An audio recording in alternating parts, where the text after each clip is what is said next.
Nesse vídeo, gostaria de estar passando algumas dicas para aquelas pessoas que precisam do benefício do auxílio-doença e ainda não conseguiram. Eu vou estar passando aqui algumas dicas e antes de falar sobre o assunto, eu peço a vocês que se inscrevam nesse canal, que se tiver alguma dúvida, pergunte abaixo nos comentários e que dê um like. Isso ajuda muito na divulgação do vídeo. Assim, a pessoa às vezes ela está precisando do auxílio doença e tem sido negado esse auxílio. Uma dica que eu dou, a primeira, você precisa verificar se você está pedindo referente à mesma doença, ou se você está trocando a doença. De repente você fez um pedido uma doença, depois fez um pedido de outra doença, isso daí lá na avaliação acaba atrapalhando. Então essa é uma dica. Quando você for fazer seus pedidos, faça sempre focando aquela doença que você tem. Evite colocar outra doença que de repente você mesmo está se confundindo e está colocando uma outra doença. Isso daí atrapalha lá. Essa é a primeira dica. Segunda dica que eu dou, que nunca desista. Continua insistindo, fazendo, você negou, você faça de novo o pedido, e porque vai chegar uma hora que o perito vai ver que você fez tantos pedidos sobre aquela mesma doença que ele vai, ainda mais com alguns documentos que você está mostrando ali para ele, alguns laudos médicos, atestados, exames, que ele vai acabar se convencendo que você realmente precisa do auxílio. Então essas dicas, a primeira e a segunda, são muito importantes. Colocar sempre nos pedidos aquela doença específica que você tem e não desistir, ir fazendo os pedidos, um atrás do outro, até ele ver, ele reconhecer. E assim, a terceira dica, quando você for na perícia. Quando você chegar na perícia, primeira coisa, você está lá aguardando, você tem que se manter natural. Se você tem algum problema com movimentação, é um problema que você está ali, você tem que ser natural. Se está sentindo alguma dor ou não, seja natural. Porque se você pegar e querer demonstrar que você tem alguma dor que você não está sentindo, ou que você tem algum problema físico que você não tem ali, se você ficar meio que simulando, aquilo ali já vai cortar a sua perícia, já vai ser um insucesso isso daí. Então, você tem que ser natural no dia que você for lá na perícia, desde o momento que você está ali aguardando, porque nesse momento já tem gente te olhando já. Então, essa é a terceira dica. A quarta dica, quando você entrar na sala, seja educada com o perito, né? Porque o perito, ele é um médico e ele está ali para te avaliar. Ele não tem intenção nenhuma de te prejudicar. Ele quer apenas fazer o trabalho dele e te avaliar. Então, assim, nessa hora, você precisa, assim, ficar tranquilo e responder as perguntas que o perito vai fazer. Porque o perito vai fazer uma série de perguntas. Então, você tem que aguardar primeiro as perguntas dele para depois falar. Porque às vezes a pessoa começa a falar, querendo explicar a doença dela, e ela acaba falando até coisas desnecessárias para a avaliação. Isso daí acaba atrapalhando.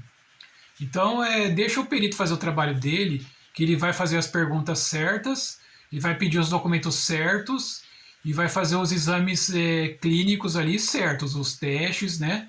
Então, você confia no perito, que ele vai fazer o trabalho dele corretamente.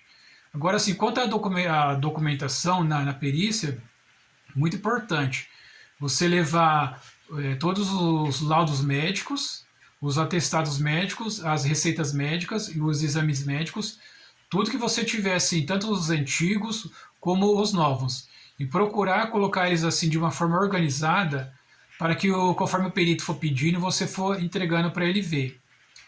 E assim, quanto à doença, vai chegar uma hora que o perito vai te perguntar o que essa doença está te afetando na sua atividade lá no trabalho. Porque você realiza uma atividade e a sua doença está te atrapalhando. E ele vai fazer essa pergunta para você. Então você fala, foca só na sua atividade lá e fala o que essa doença te atrapalha. Só isso, não precisa falar mais nada. Foca só no que te atrapalha no seu trabalho. E o perito ele vai fazer o trabalho dele, ele vai fazer a perícia correta, porque ele não tem intenção de te prejudicar, ele vai fazer o trabalho dele correto. digamos que quando você for na perícia, está faltando algum documento importante, digamos assim, de repente uma consulta médica que você está esperando.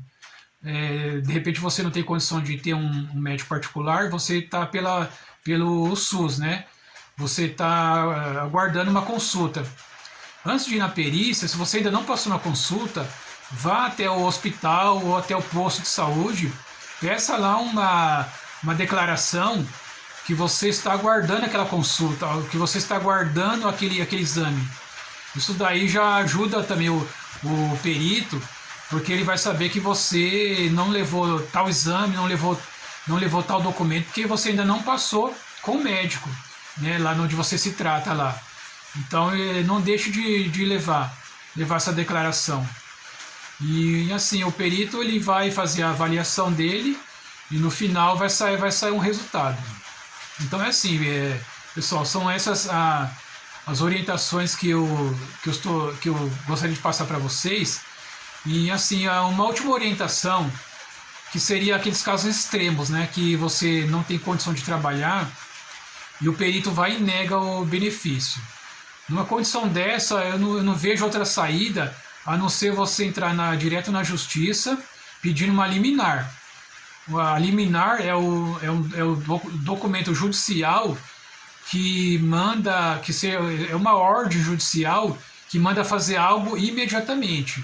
Então, se você, de repente, o perito não negou seu benefício e você não tem condição de trabalhar, você não pode ficar sem o benefício. Como é que você vai se alimentar? Como é que você vai pagar suas contas, né?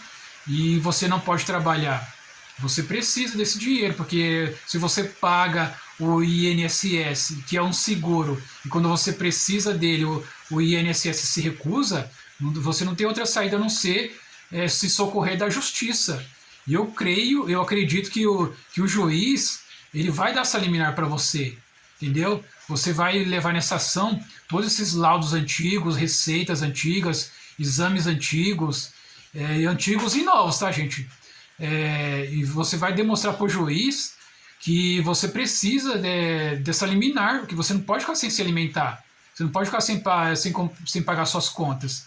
E o juiz dando essa liminar, o INSS vai ser obrigado a começar a te pagar esse benefício e depois agendar uma perícia para você passar e fazer uma nova perícia, mas ele vai ter que pagar esse benefício até antes da perícia, porque é assim que funciona uma liminar. Entendeu, gente? Então, são essas as orientações que eu gostaria de passar para vocês, tá bom? Se ficar dúvida, peço a vocês que façam um comentário abaixo, que eu estarei respondendo. Peço um like aí para ajudar a divulgar esse vídeo. Peço a vocês que compartilhem também esse vídeo com os amigos.